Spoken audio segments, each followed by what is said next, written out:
Sinugod ng mga militante at magsasaka ang isang private property na dating bahagi ng Hacienda Luisita sa Tarlac.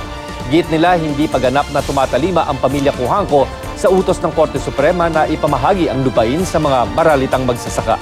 May report si June Veneracion. Galit na lumusob sa property sa Tarlac ang libu-libong kabataan kasama ang ilang magsasaka ng Hacienda Luisita. May gamit pang traktora. Tayo ay patungo doon sa lupain na kung saan na napakalahabang panahon ay pinagkait, kinamklam ng pamilya Cujanco Aquino. Nang makarating na,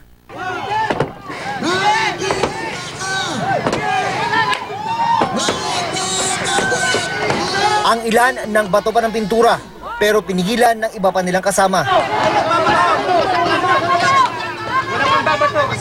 Pero tuloy sila sa pagmaso sa pader.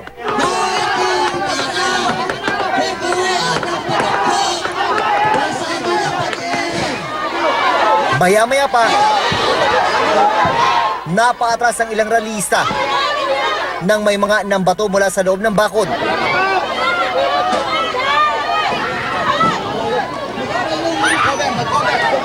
Pero hindi natinag.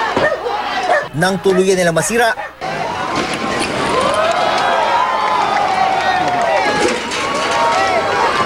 Hacienda Luisita! Buwagin! Buwagin! Buwagin! Buwagin!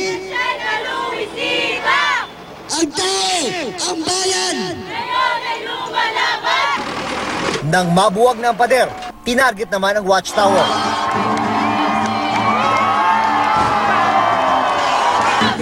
Paraan daw ito ng mga magsasaka para ipagdiwang ang ika-5 anibersaryo ng desisyon ng Supreme Court na nag-utos sa pamilya Cujanco na ipamahagi ang lupa ng Hacienda Luisita sa mga magsasaka.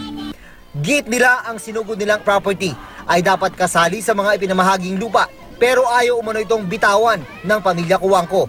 Sinusubukan pa naming kunan ng pahayag ang pamilya Cujanco kaugnay nito. June Veneracion, GMA News.